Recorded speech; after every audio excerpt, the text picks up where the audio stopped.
Mariana Caetano. Mariana que vai falar sobre Agritech, sobre mercado verde. Ela é uma profissional com mais de 20 anos de experiência no agronegócio, expert em comercialização de propriedades agrícolas e mentora de negócios.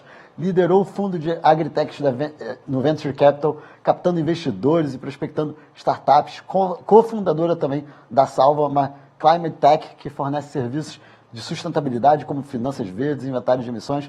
Mariana, vem para cá, a responsabilidade é grande aqui, pode vir aqui comigo, para encerrar esse dia aqui, na verdade esses 2 dias de evento, mas com certeza não só com a sua competência, mas também um tema super importante para o Brasil, né? Então, vou te deixar no palco aqui, ficar aqui à vontade, e eu volto daqui a pouco para fazer as perguntas e a interação com o público. E você que está assistindo a gente, não esqueça, você pode botar pergunta aqui, pode mandar pergunta para a Mariana, que daqui a pouquinho, quando ela acabar de apresentar a palestra dela, a gente vem aqui para interagir com vocês. O palco é seu, Mariana, seja bem-vinda. Obrigada. Que responsabilidade, né? Encerrar aqui depois de um evento tão bacana. Eu acompanhei algumas das palestras, e as que eu não consegui assistir tudo, depois eu vou... Né, quem quiser consegue assistir de volta. Então, é bom que todo mundo saiba, né? Que perdeu algum pedacinho, dá para pegar o que e recuperar. Bom, a gente estava até começando a falar, né? Vou falar sobre Agtechs e sobre mercados de finanças verdes, mas aí a gente tem que falar, né, sobre o agronegócio. E quando a gente fala sobre o agronegócio, brincadeiras à parte, mas o agro é tudo. A gente, né, eu agradeço aqui o convite da Abraão Filho, que é a maior fintech de câmbio aqui do Brasil, e foram exportados em 2022 160 bilhões de dólares em produtos do agro. Então, o agro é câmbio também. E tudo interligado. Às vezes as pessoas ficam pensando só na produção da soja, do milho, da pecuária, mas quem conhece uma cidade do interior, quem frequenta assim, as cidades onde tem produção, você tem a loja onde se produz os uniformes para as fazendas. E aí esses uniformes, né, também vêm do algodão. Você tem a indústria que produz a botina. Você tem as empresas que prestam serviço de segurança do trabalho.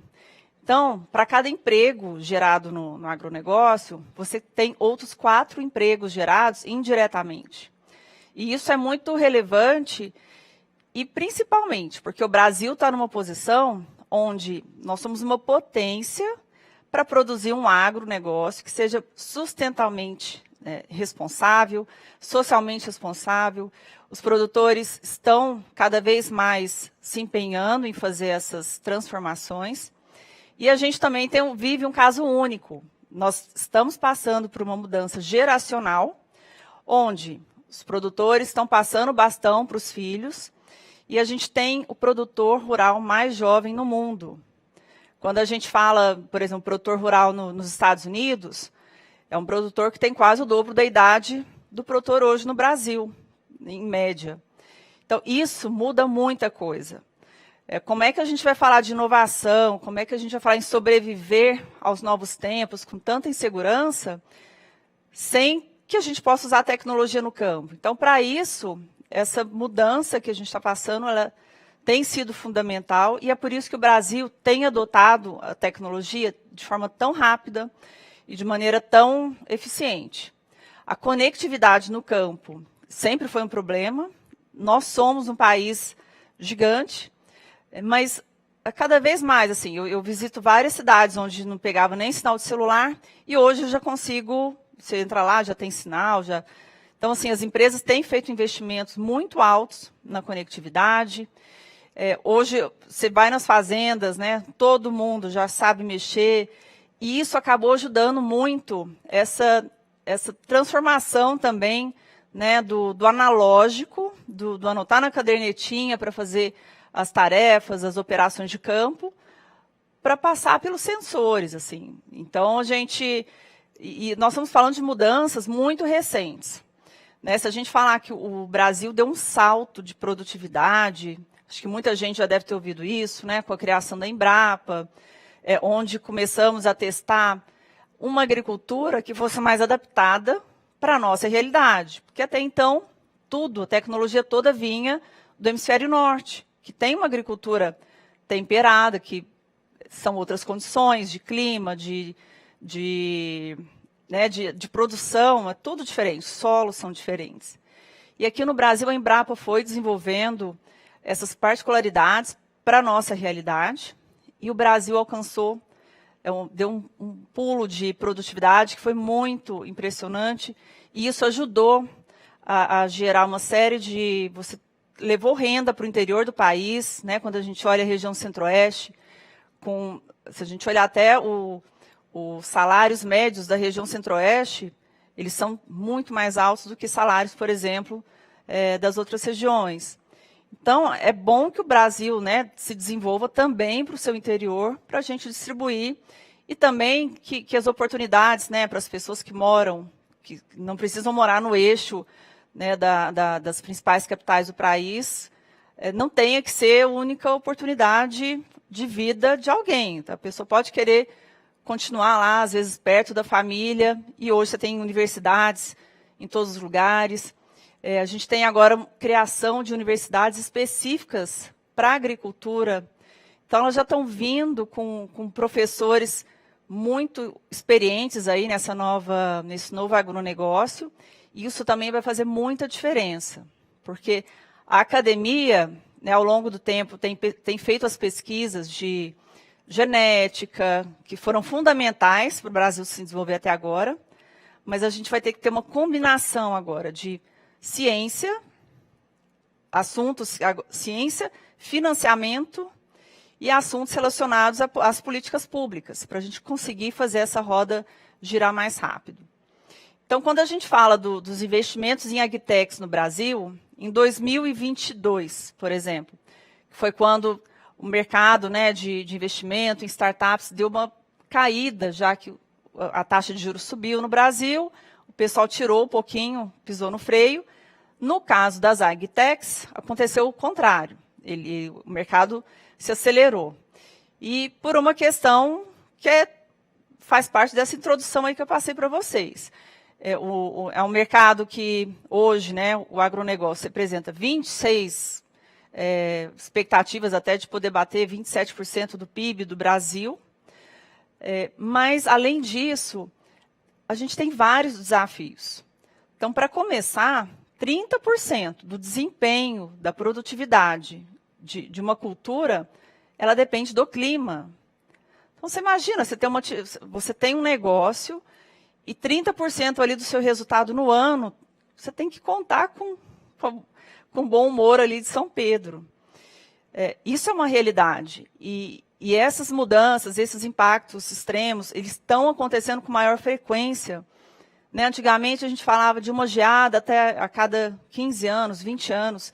Hoje em dia, a gente tem fenômenos de geada 2 anos seguidos. Um ano sim, um ano não.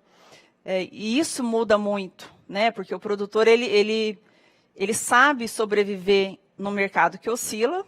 Né? O agronegócio, por si só, ele depende de câmbio, ele depende de macroeconomia, depende de consumo interno, taxa de juros. Mas também a gente tem esse lado de como é que os produtores vão, né, tocar as propriedades se uma grande parte do seu negócio ele não consegue planejar. E aí as agtechs vêm para suprir esses novos desafios. O Brasil tem se tornado aí o maior produtor de soja do mundo, né, ultrapassou os Estados Unidos. E com esse crescimento, a gente fala, cresceu muito, vão crescer novos. Os problemas também acompanham. E quais problemas? Né? Algumas pragas talvez que não existiam. Aí a gente começa a falar de temperaturas mais altas. Algumas regiões provavelmente não vão ser mais aptas a produzir algum tipo de alimento. Então a gente vai ter que começar a pensar numa migração de culturas. E para tudo isso daí, para você tomar essas decisões, você precisa de ciência, tecnologia aplicada e pessoas estudando, pessoas capacitadas, bem treinadas. Então, realmente é uma revolução que a gente está passando, porque a preocupação do produtor, que antigamente era meio que tocar a fazenda, comprar um insumo e vender, esperar o preço e vender, hoje ele tem que se preocupar com o câmbio, hoje ele tem que se preocupar com o clima, que está muito mais desordenado do que anos atrás. Ele tem que se preocupar em vender melhor, porque tem isso também. Hoje você tem diferenças de preços para produtos de acordo com o critério e o sistema de como ele foi produzido.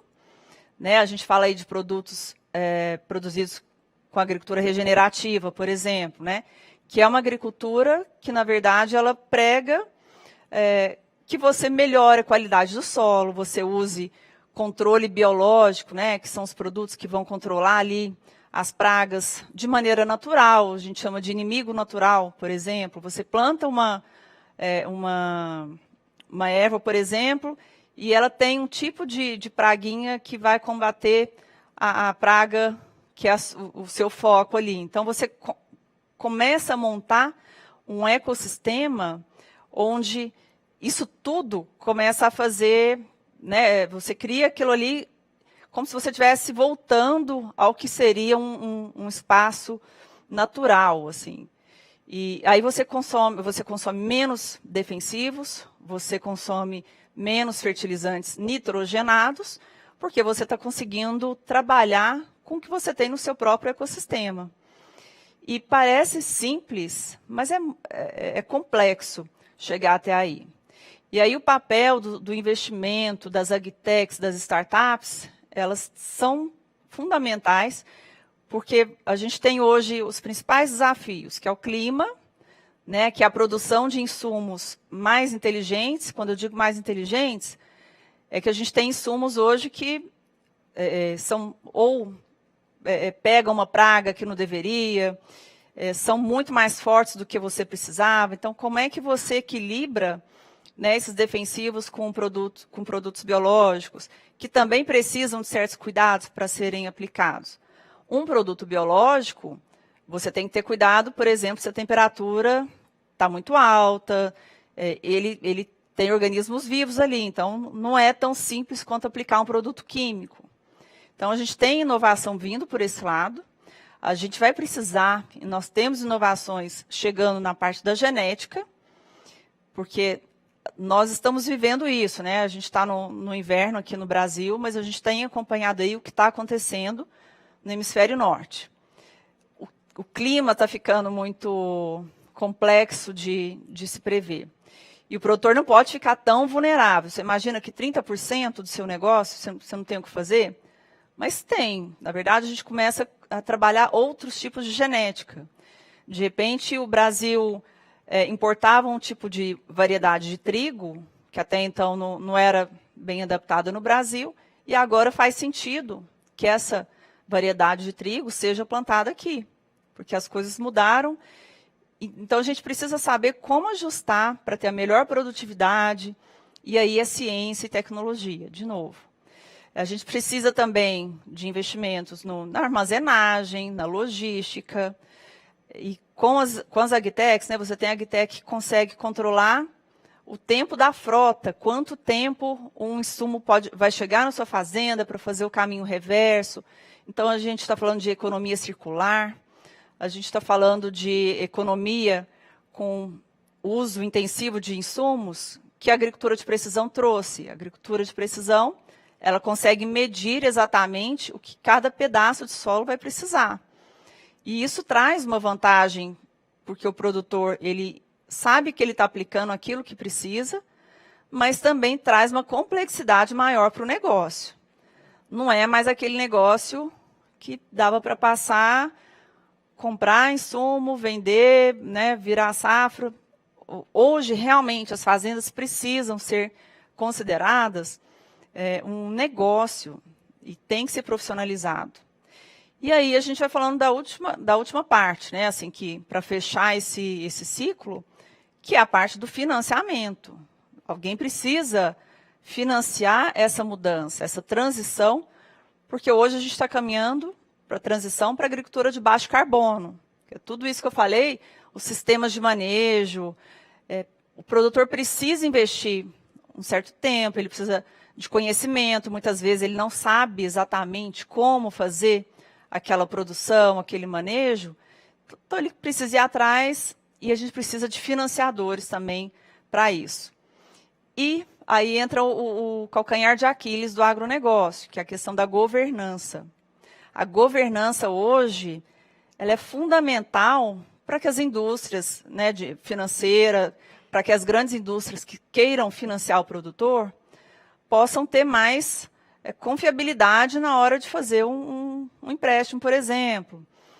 E aí, quando o produtor não tem, né, o custo de produção bem registrado, não tem a parte da propriedade regularizada, não está de acordo com o Código Florestal, isso tudo, até então, dava para ser levado.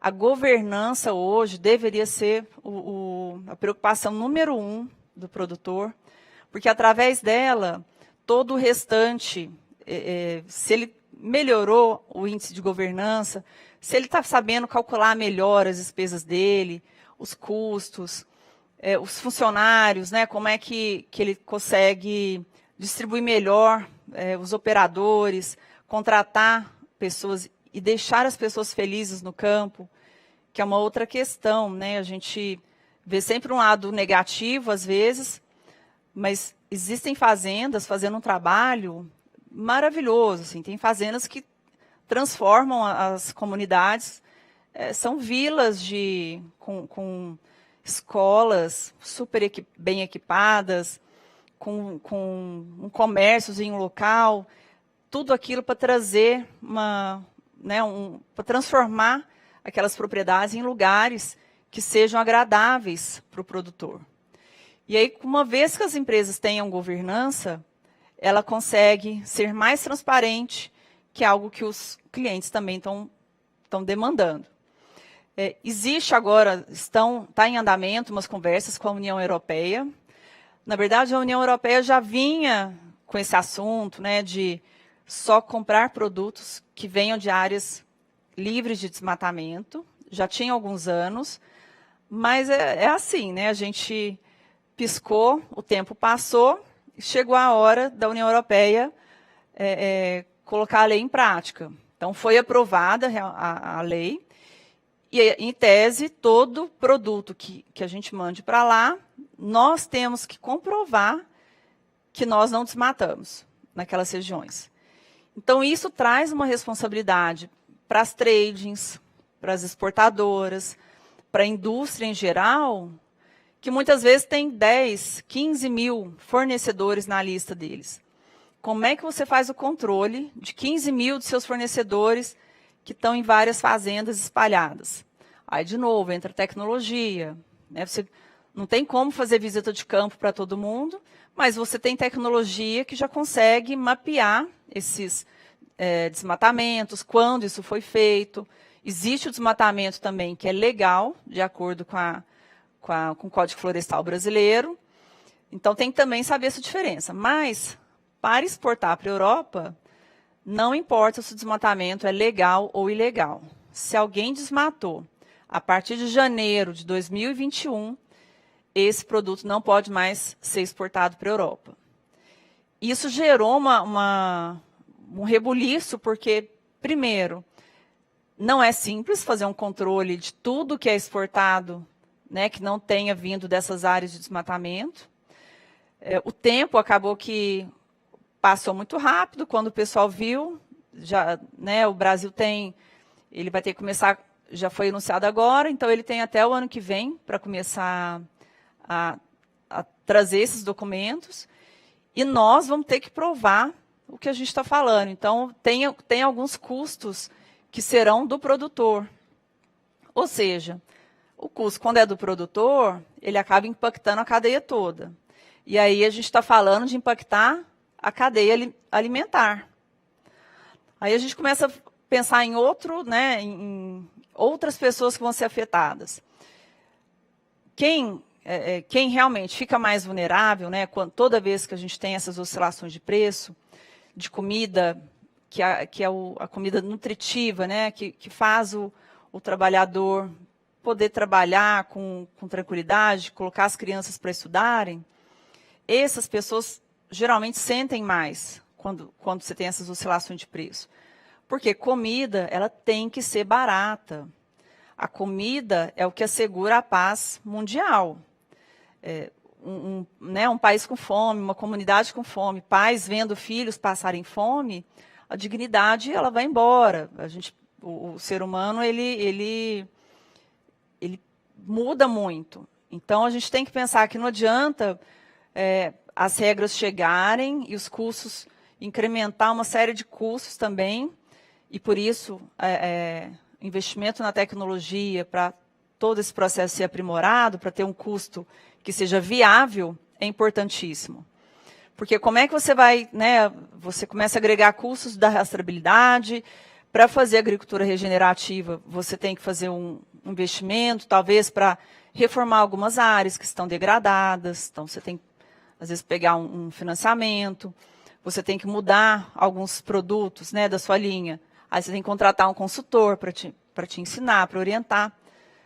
Como é que isso chega, como é que isso vai refletir no prato do trabalhador?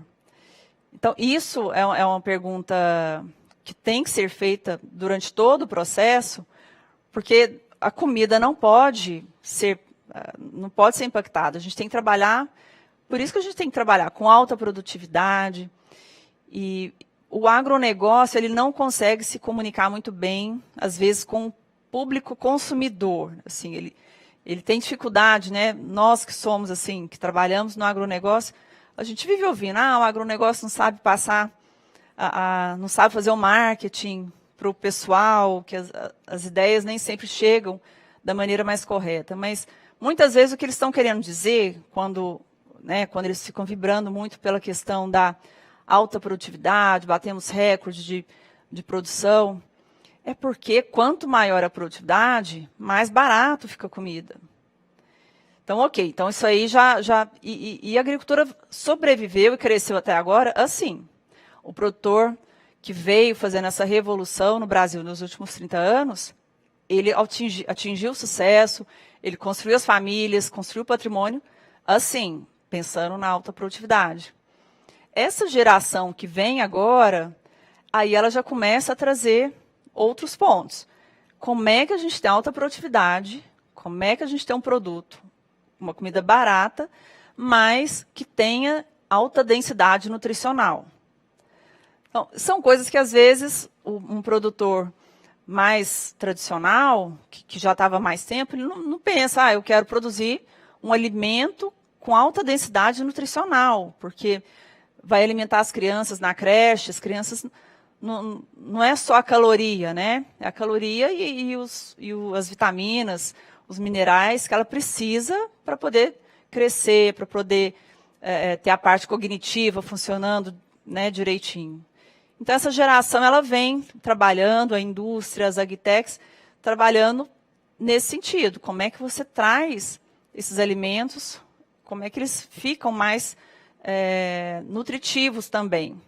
Então, aí você vem agregar produtividade, né, ou seja, produção alta, você tem densidade nutricional, que é produzir alimentos mais saudáveis, e agora vem essa questão de como você vai conseguir manter a sua produção nas propriedades com o aquecimento que a gente já está vendo que está acontecendo.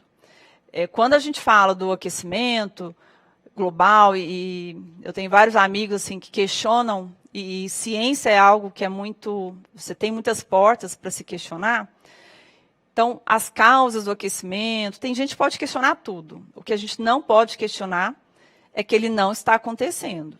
Então, assim, é um fato. A modelagem, as mudanças estão acontecendo. Quem causou, se seria um movimento natural, isso aí, existem teses diferentes, mas, de fato, o homem tem conseguido acelerar esse movimento. E também nós conseguimos frear isso daí. Então, quando a gente fala na Europa, 80% da matriz energética da Europa, 80% das emissões de gás de efeito estufa da Europa, vem principalmente da matriz energética, né, combustíveis fósseis. 80% das emissões no Brasil vem do desmatamento. Ou seja, é muito mais barato para a gente conseguir conter esse desmatamento.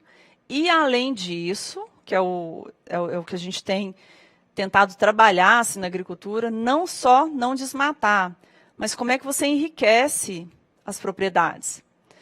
E aí a gente tem, assim, eu particularmente, eu já vi estudos, assim, propriedades, onde você tem bolsões de calor, quando você não tem árvores, e chega a 2 graus de diferença.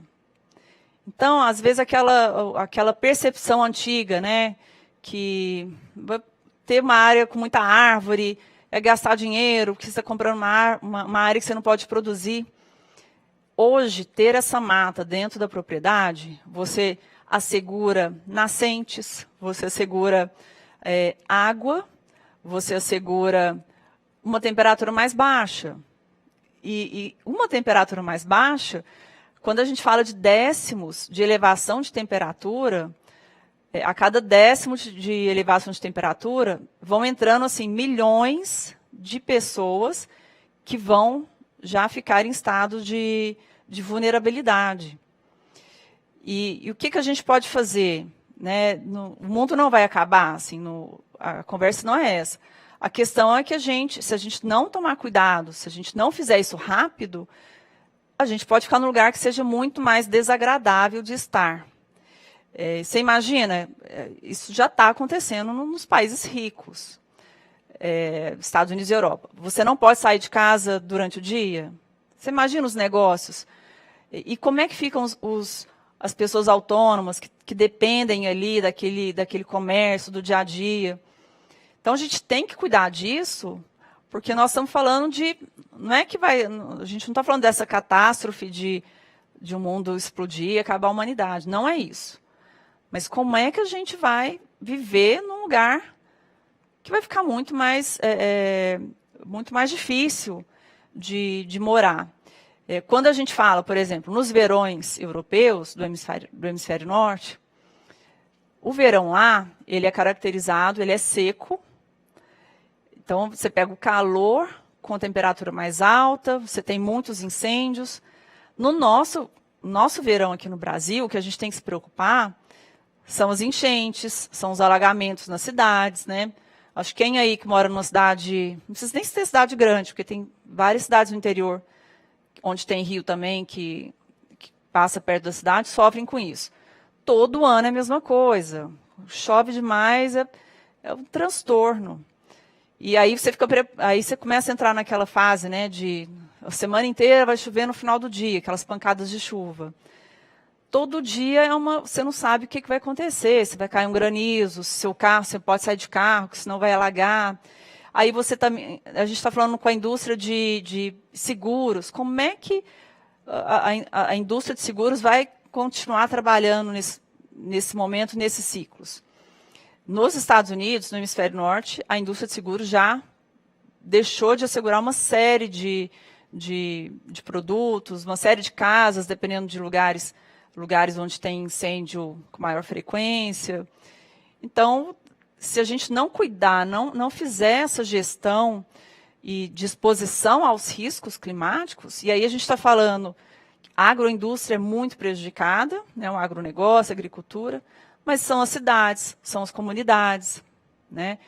Quando a gente fala de alagamentos, são principalmente as cidades. Então, quando a gente está preocupado aqui, o que vai ser do nosso... Eu tenho uma notícia, por exemplo, que agosto tem uma previsão de que o Ribeirão Preto deve bater um recorde de calor. Então, está saindo do hemisfério norte, está vindo para cá. E a gente, o que a gente está fazendo? Né, os engenheiros, como é que eles estão projetando as novas casas? Como é que os projetos estão sendo feitos? E aí das cidades também, as pontes, os edifícios, os órgãos públicos. Vai todo mundo ficar dependente de ar-condicionado? Né? A gente tem que pensar e não precisar tanto de ar-condicionado, tem que fazer obras que sejam mais inteligentes, né, com circulação de ar, porque também a gente não sabe até quando, né? Nós todos aqui, quando tem temporal, é bem provável que a gente, de vez em quando, caia energia. Então, você não pode nem contar com isso sempre. E principalmente porque a maioria das pessoas não podem ter um ar-condicionado e deixá-lo ligado durante todo o verão. Então, é um momento da gente assim, pensar e tentar chegar um pouco mais próximo do que está acontecendo nas realidades, que quando a gente fala de o campo e a cidade, e clichês à parte, né, que a gente fica brincando de o campo lá e a Faria Lima, mas, gente, tudo, o agronegócio realmente, ele faz rodar tudo, porque a comida cara, ela impacta qualquer negócio, qualquer indústria, qualquer startup de tecnologia precisa pagar salários dos funcionários. Se essa comida, se a gente tem uma inflação alta dos alimentos, que foi bem parecido com o que aconteceu logo depois da guerra da Ucrânia e da Rússia, né, que o mundo ficou super preocupado, e aí a gente teve um aumento muito rápido de comida, e no hemisfério norte as pessoas têm como subsidiar, né, a agricultura é subsidiada, as pessoas têm benefícios. Aqui no Brasil e na maioria dos países do hemisfério sul, a gente não tem essas condições. Então, a gente tem que começar a planejar essa transição para um planeta que vai ser mais quente. Hoje, por exemplo, um dado interessante, o milho safrinha, que é um milho que você planta no segundo período assim, de safra do ano, que é algo que o Brasil tem uma vantagem por causa do clima. Em muitos lugares do Brasil, ele vai deixar de ser possível de ser plantado, porque vai ficar muito quente. E aí você não vai ter mais a janela de fazer essa segunda safra. Por outro lado, a mandioca, que é um alimento também base de vários, né, pratos aí da alimentação do Brasil, a mandioca também não vai conseguir, já está nos níveis máximos térmicos na região Nordeste, ela pode descer para outras regiões do Brasil e assumir o lugar do milho. Então, o que a gente começa a falar é de uma migração de culturas e de populações também. Né? Existem estudos que dizem que essa migração das pessoas agora para o clima deve ser a maior migração da história da humanidade. Então, estima-se que 3 bilhões de pessoas vão precisar sair de onde elas moram. Isso porque não vai ter lugar, não vai ser possível se plantar e ter agricultura de subsistência em muitos desses lugares. No Paquistão, ano passado, eu não sei se, né, quem se lembra, mas 1/3 do Paquistão foi alagado. 1/3 do país foi alagado.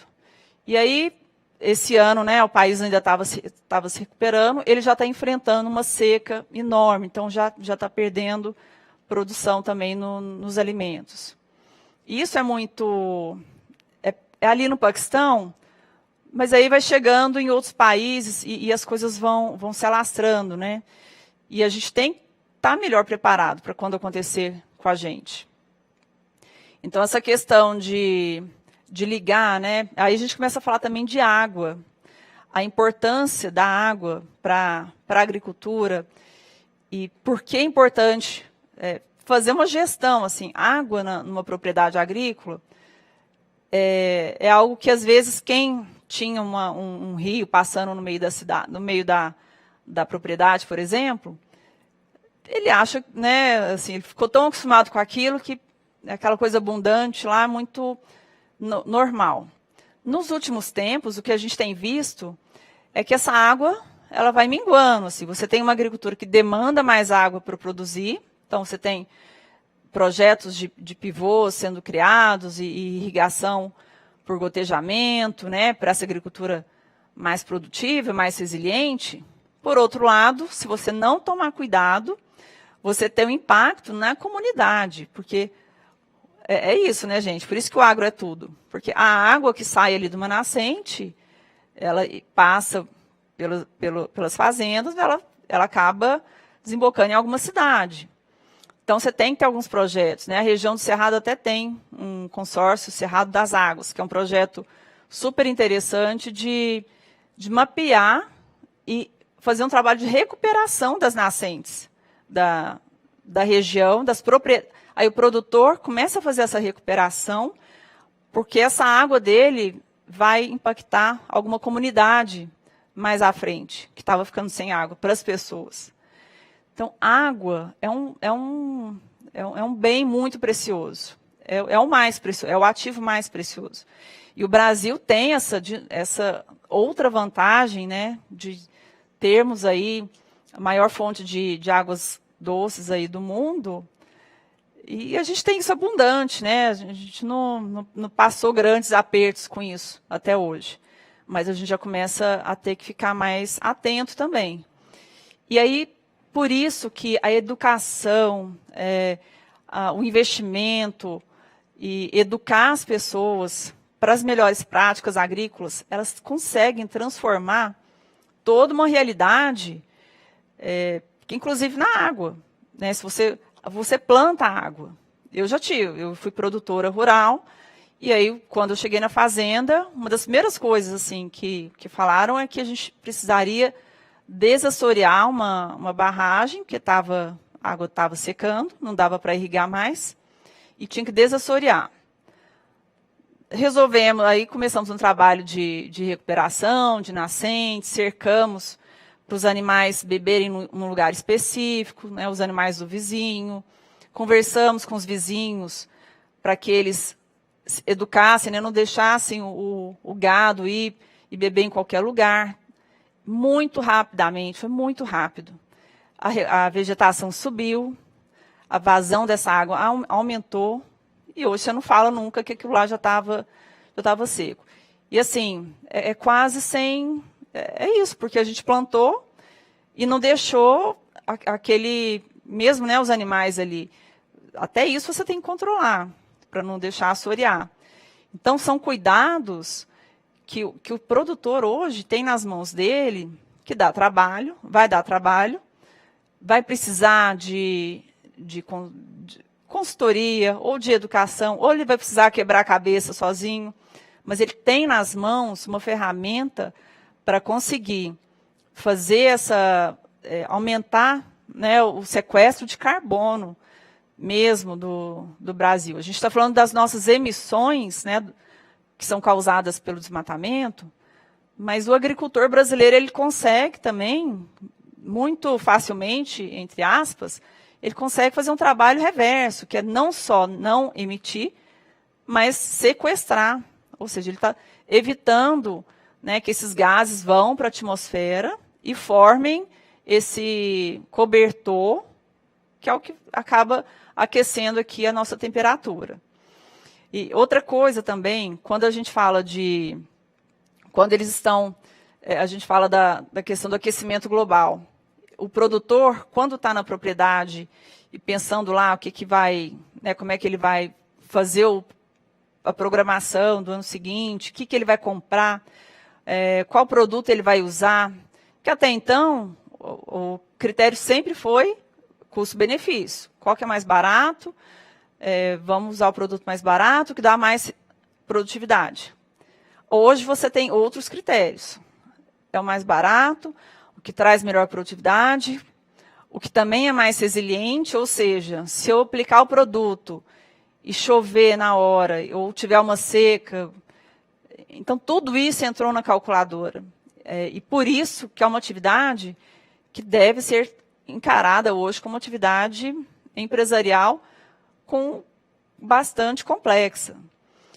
Quando a gente fala dessa questão do financiamento, né, das finanças verdes, a questão de financiar esses projetos verdes, quando a gente pode chamar de green bonds, no mundo usa-se essa expressão de green bonds, e os dados são de que anualmente são emitidos 160 bilhões de dólares em green bonds, que são títulos que financiam projetos relacionados a impacto climático e ambiental. O Brasil usa pouquíssimo essa ferramenta. No Brasil, esse ano, por exemplo, até acho que mês de março, tinham 34 CPRs verdes que tinham sido lançados na B3, se não me engano. É muito pouco, está nascendo ainda esse mercado, mas ele tem um potencial enorme. Porque se a gente fala, né, do volume aí de 60 bilhões de dólares no restante do mundo, sendo que aqui está o agricultor que realmente precisa fazer essa transformação, é um potencial, é uma oportunidade muito grande aí para para todo mundo que está no mercado e que está pensando aí como ajudar. Porque a gente não tem, assim, para o tempo que a gente vai, para esses passos que a gente vai precisar dar para os novos tempos de planeta e de sobrevivência, no sentido de a gente quer viver bem, a gente quer viver com a natureza, a gente valoriza a nossa saúde, a gente prioriza isso. Então, nós precisamos entender que nunca a gente vai ter uma única atitude. Não vai ser um carro elétrico que vai ajudar, não é o carro elétrico que vai mudar, até porque no Brasil faz muito mais sentido a gente usar etanol, porque nós temos uma produção de etanol muito, muito eficiente, onde a produção sequestra carbono. Então, se a gente olhar, e quando a gente olha dados assim em outros países, como eles não têm um ciclo como o Brasil, os números que a gente olha, geralmente, eles ficam um pouco distorcidos. Então, o caso do etanol é um deles. Etanol, a produção dele, ele é muito sustentável. Então, é melhor a gente usar um carro, e se quem tem um carro flex, abastecer com etanol, do que, por exemplo, ir atrás de um carro elétrico. Isso no caso do Brasil. Outros países têm outras realidades, mas no Brasil, a verdade é essa. E também a gente não pode... a nossa relação com a comida, depois da pandemia, né, do Covid, ela mudou drasticamente. Eu acho que na pandemia todo mundo fez uma reflexão assim, de a importância, às vezes, de comer algo que vinha mais próximo ali da casa, né? Então, essa comida produzida localmente, você tem aqui, né, você tem a comida produzida em cima do shopping.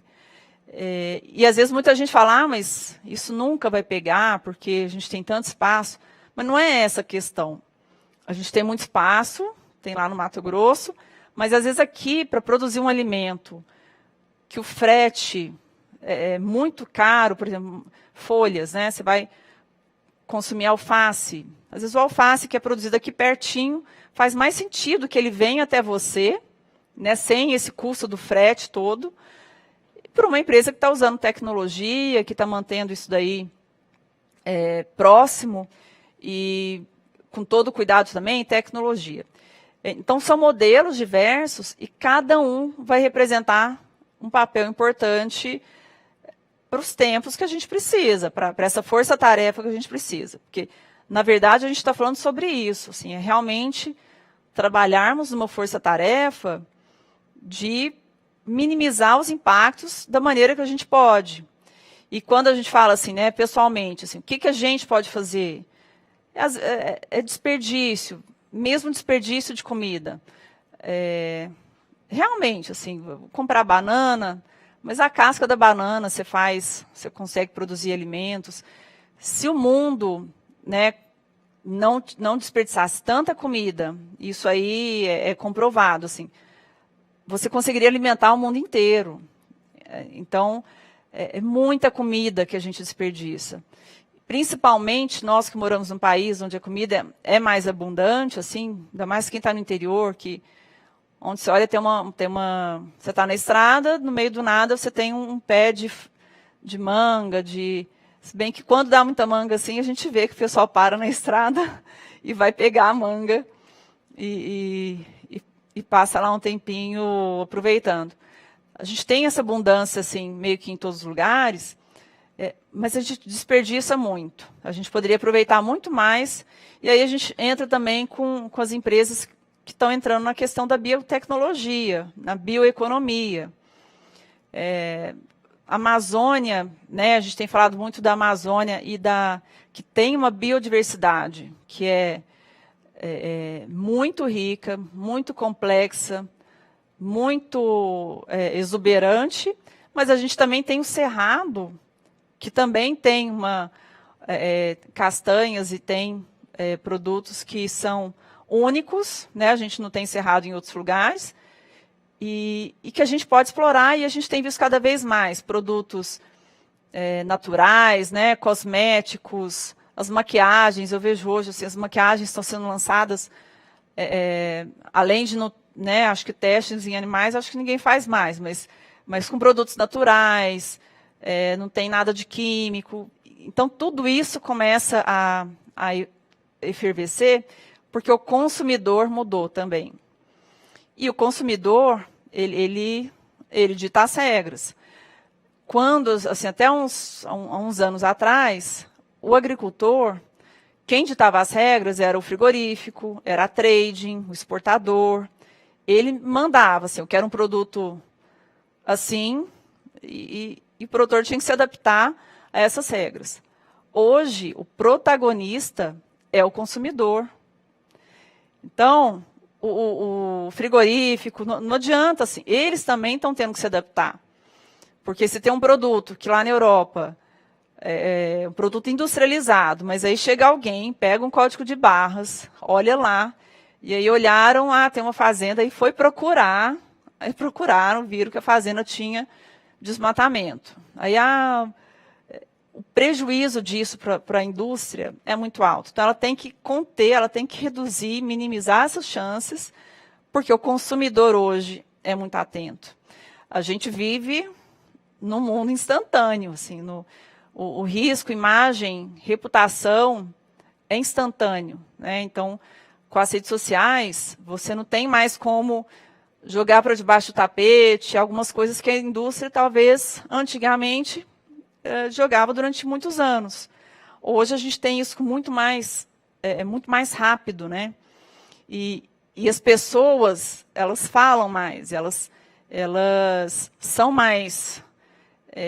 eu não sei se isso também é tão bom, porque acaba falando também muita coisa sem analisar os fatos, mas é muito rápido. Então, reputação, confiabilidade... e aí, confiabilidade até para atração de investidores, isso tudo depende de como a comida é processada, como você fez aquela, né, como foi plantado, da rastreabilidade. O Brasil, por exemplo, tem um programa que está sendo liderado pelo Secafé, que é o Conselho dos Exportadores de Café do Brasil, que deve ser um programa, já é um programa exemplar, que está se organizando para mostrar aí essa rastreabilidade da cadeia toda produtiva do café até a exportação. Então, isso é fantástico. Agora, quem produz produtores de soja são países ricos. Então, você tem Estados Unidos, Europa, produzindo soja.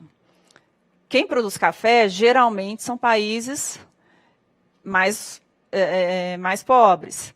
Então, como é que a gente vai exigir algo, né, do Brasil, essa rastreabilidade? A gente já tem um produtor muito avançado, a gente tem um produtor que é muito mais consciente, ele já tem programas, tem certificados, porque ele sente ali no dia a dia que se ele não cuidar, o impacto, ele volta muito rápido para ele, volta direto na safra dele.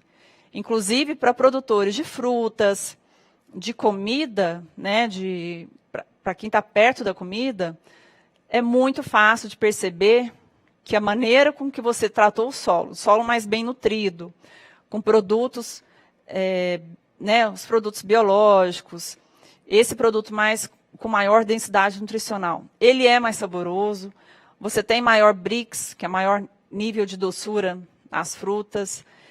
No café também é a mesma coisa, quando a planta está melhor nutrida, né, vem de um solo mais nutrido, ele vem mais doce também. Então, a chance dele ganhar mais prêmios, dele ganhar concursos, assim, ela é muito maior também. E aí, essa consciência já começa a ser um exemplo, porque como é que você vai exigir da África que a África mostre a rastreabilidade de toda a produção dela, que ela não tenha desmatado, né? Na África, por exemplo, as mulheres, elas não podem ser donas das propriedades. Então, às vezes, a gente está falando aqui, né, das mulheres na agricultura e tal, da importância de ter mais mulheres, deixar o ambiente mais diverso.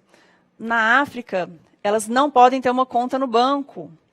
Então, se elas quiserem ir até o banco, elas têm que ir lá com o marido delas, mas ela não pode ter, mesmo que a propriedade seja dela, ela faça todo o trabalho.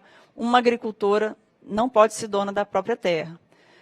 Então, como é que a gente implanta uma regra geral, que deveria servir para todo mundo, para para países que que o problema está muito antes ainda. Então, quando a gente fala de agronegócio, a gente está falando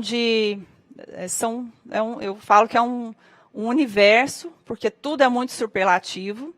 Você tem condições muito diversas de perfis de produtores, de produtos, modos de produção, mas o que fica cada vez mais claro é a importância desse agro que é sustentável e que está fazendo de tudo. Assim. A gente está vendo mudanças muito rápidas de produtores que eram muito tradicionais, não pensavam em sustentabilidade, e aí de um ano para o outro a chave vira e aí ele já está usando produtos, reduzindo produção de químicos e de nitrogenados. Então, com educação, né, com financiamento, a gente vai conseguir fazer uma revolução aí e conseguir e continuar alimentando o mundo com bastante sustentabilidade, que é o que a gente precisa para ter comida barata e sustentável. Muito bom, Mariana, muito legal. Acho que o tema que não só é importante para o Brasil, para o desenvolvimento econômico do Brasil, né, para o mercado consumidor, mas também a gente está vendo cada vez mais as pessoas entrando também como investidores, né, nesse setor. Né? Isso está crescendo muito. E eu acho que isso, além de ser uma forma de investir no agro, da pessoa também ter mais condições de investir no agro, ela acaba também se conhecendo melhor. Né? Um setor que, às vezes, quem mora na cidade não vê isso com tanta precisão. Né? Inclusive, quando a gente fala de governança, da importância, né, da regularização da propriedade, da documentação está toda certinha, é justamente uma maneira de atrair esse investidor, né? Vou investir dinheiro ali no campo, porque a produção, né, a gente está fomentando produtividade, mas ele tem que ter cuidado também, tem que tocar aquilo lá como negócio. E aí a governança é importante. Tem um espectador aí que deve ser do meu conterrâneo, deve ser do meu estado, eu sou do Rio de Janeiro, né? Está perguntando por que não vemos no estado do Rio de Janeiro essa evolução do mercado verde, como temos visto em outros estados, se não estou equivocado. A visão dele, né, ou dela, e está fazendo essa pergunta para você. Olha, no Rio de Janeiro, eu tenho visto muitas empresas que estão com projetos de recuperação florestal. Então, eu vejo as empresas que estão participando dessa revolução. A questão das finanças verdes chegarem até o Estado, aí a gente tem que falar de regularização dos CARs, que aí é uma questão estadual. Mas eu vejo o Rio avançando sim. Já tem a questão de tributos, né, benefícios para empresas que trabalham com redução de carbono. Ele já tem um desconto no ISS, se não me engano. Então, eu acho que o Rio tem avançado, sim. E qual é o perfil ideal de empresas para somar com produtores locais? Então, o agronegócio tem isso também. Como ele é muito diverso e é tudo muito grande, e as distâncias, né? O ideal para trabalhar, por exemplo, com grupos de produtores é ou você tem uma cooperativa, ou você trabalha via fundação, dependendo, né?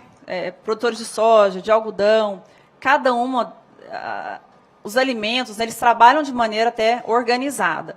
Então, o ideal é procurar essas entidades e tentar fazer um trabalho mais local, porque ali você conhece a realidade daqueles produtores, daquela região, e você consegue fazer um trabalho mais efetivo.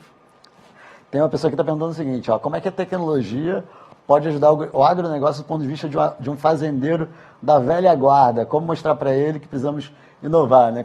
Como convence aquele que é mais tradicional a adotar tecnologia, a trazer modernidade? Na verdade, acho que tem que ser um pouco mineiro aí, vai no jeitinho, né? É igual quando a gente fala de WhatsApp, todo mundo hoje acessa o WhatsApp, né? Mesmo alguém lá da velha guarda, ele tem lá os grupos dele de WhatsApp, que manda mensagem do preço do boi, da soja. Então, ele já está acessando muito mais coisa.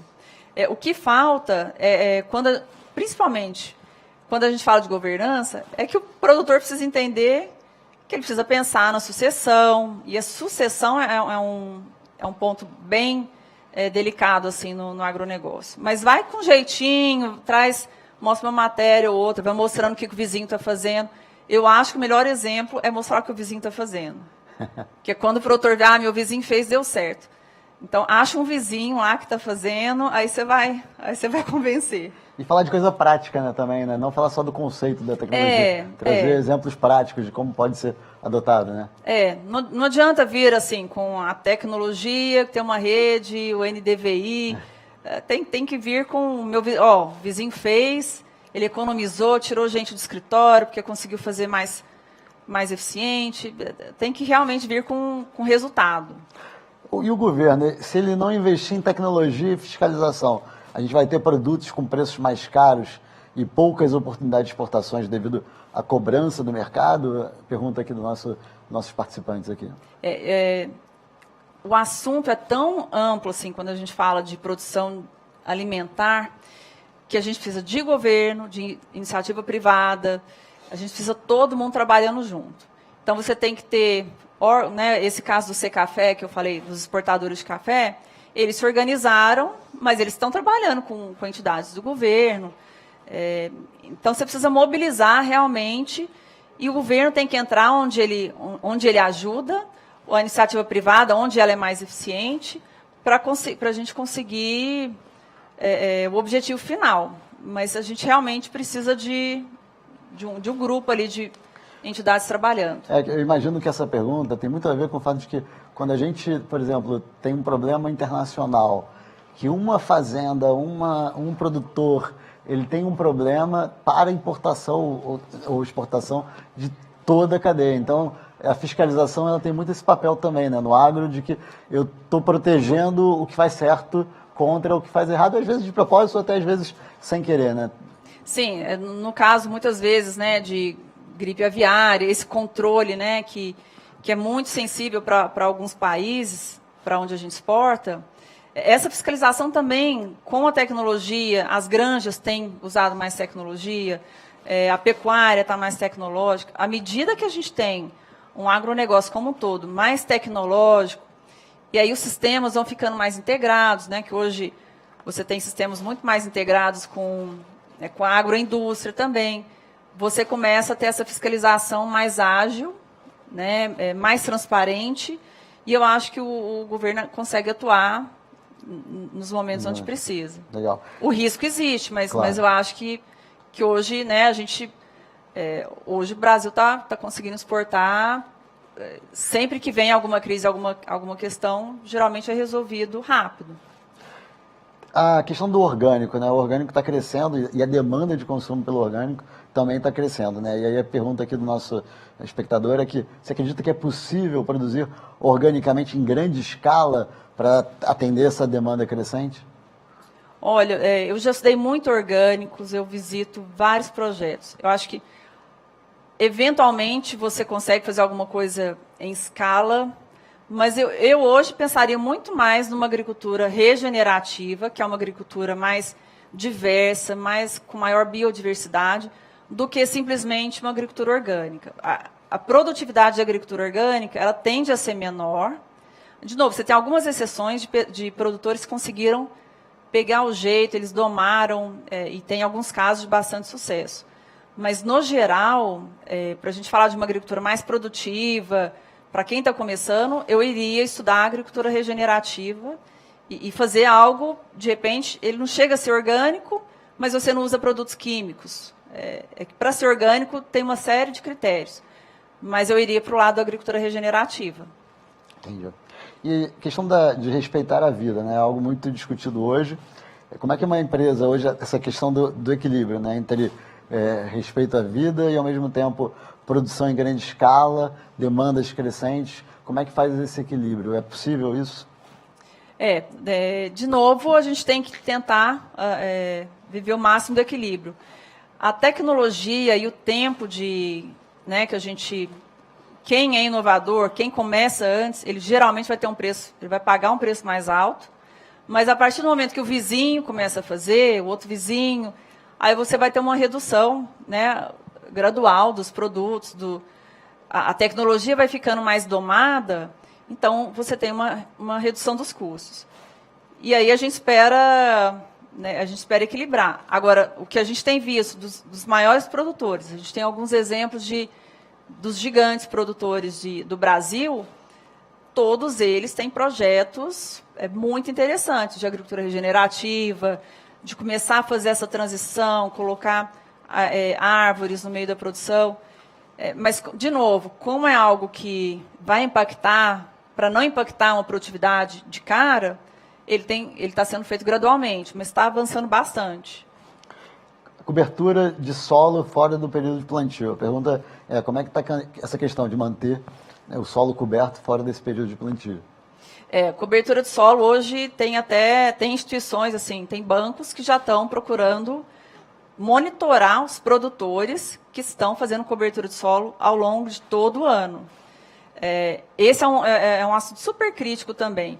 Com o aquecimento, por exemplo, das temperaturas, alguns lugares de produção, eles só vão conseguir produzir se você fizer a cobertura de solo para reter a umidade. E isso também está aumentando muito, porque vai ser o jeito do produtor sobreviver. Então, é algo que ele precisa implantar, assim, de vez. E a tokenização, né? A tokenização está na moda em vários setores, vários temas. A tokenização de ativos também é uma opção, né, em todas as áreas do agro? Tem alguns projetos muito interessantes, assim, que já estão rodando em soja, em milho. Eu vejo iniciativas muito interessantes. Eu acho que é algo que... Porque o agro, ele já a gente já usa uma moeda. Você vai numa cidade do interior, você fala quantas sacas de soja custa a caminhonete. Então, o token é mais um pulo. Eu acho super viável, mas o mercado precisa de um tempo. De novo, é um mercado que é conservador. Para certas coisas, ele precisa de um tempo. Mas os modelos que eu tenho visto, assim, tem coisa bastante interessante. Legal. Você comentou sobre a Embrapa, né? Eu tive bastante contato com o pessoal da Embrapa, faz um trabalho incrível. E a gente também tem a Ematerch, né, nos estados. E a pergunta aqui é como valorizar pequenos e médios produtores em alta efetivação? Eles têm algum apoio para ter acesso a essas tecnologias? Ou seja, o que a Embrapa conseguiu fazer para melhorar, né, a tecnologia no Brasil, isso chega, seja pela Embrapa, seja pela Emater, ou qualquer outro tipo de apoio para as pequenas e médias? Eu acho que o papel né, em Minas, por exemplo, a Emater, eu acho fundamental e funciona muito bem. Treinamento, capacitação, aí você tem Senar também, né, que vem com... Porque o Senar, você, né, organiza um grupo de produtores lá e agenda, eles vão ter treinamento do que for preciso. Então, de modo de aplicação, produtos biológicos. Eu acho que tem que procurar essas unidades de cada estado que funcionam super bem. E a próxima pergunta, eu imagino a sua resposta, mas eu acho que a pergunta é importante, né? Você acredita que estamos cada vez mais próximos de uma escassez alimentar? Eu não acho que a gente está próximo da escassez, porque o ser humano ele se adapta também. A gente já passou por tanta coisa, a gente vai dar um jeito. Mas agora acho que acendeu uma luzinha, nós vamos ser mais espertos, eu acho, e nós vamos conseguir passar por essa também, mantendo o preço baixo, né? Então, de novo, pensando na produtividade para manter o preço baixo, mas a gente vai dar um jeito de produzir com sustentabilidade também. Isso é importante, né? O equilíbrio, né, da sustentabilidade com o social, porque isso tudo tem que ser bastante pensado, né? Para manter preço baixo, mas ao mesmo tempo proteger o futuro do planeta, né? Isso. Então, eu acho que a gente vai... Nós vamos dar um jeitinho, nós vamos dar um jeitinho. E a próxima pergunta é como nos proteger de uma crise agrícola? Várias ações, assim, e a gente tem que começar a pensar desde agora, né? Porque a gente tem períodos de safra chegando, olhar variedades mais apropriadas para cada região, pensar que também, né, a gente viveu anos, esses últimos 3 anos, 4, o agronegócio viveu tempos fantásticos. Esse ano já deve ser um ano de tempos bons, né? O agricultor, se tem uma coisa que ele sabe também, é que a agricultura, ela não é assim, ela não é tão estável, porque, de novo, a gente depende de clima, de uma série de coisas de macroeconomia. Mas esse ano, por exemplo, a gente consegue, os preços dos produtos caíram, é segurar custo, aí tem que reduzir custo. Aí a gestão, planejamento. Você já falou um pouco sobre solo, mas aqui volta uma pergunta um pouco mais abrangente, né? Como é que cuidar do solo é um tema debatido, mas efetivamente como fazer com que isso seja feito de fato, ou seja, como isso acontecer na realidade, né? Eu acho essa questão do solo talvez seja um dos assuntos que mais avance nos próximos tempos aí para as universidades de agronomia. Há uns 10 anos atrás eu questionava muito, né, que a gente usava cloreto de potássio no solo. O cloro, em tese, ele mata, né, micro-organismos. Então, como é que a gente está jogando um produto que mata micro-organismos? E aí o pessoal não sabia responder assim, não, mas isso aí não, assim, não faz diferença. Mas, na verdade, todo ano você está jogando algo para matar aquela matéria viva, né, do solo.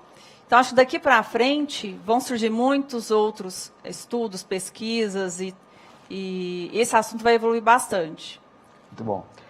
Estamos chegando aqui na reta final já, e eu acho que o tema é vasto. A gente está na última palestra, encerrando aqui com chave de ouro, muito bem, para um tema que é cada vez mais moderno, apesar de ser algo tão tradicional, né, cada vez mais tecnológico e conectado com finanças, com tudo isso, né? Cada vez mais gente botando também dinheiro, investimento nesse mercado. Então, pedir para você se despedir, mas também deixando uma mensagem, mas deixando contato, acesso, quem quiser conversar mais sobre esse tema, como é que acha a Mariana?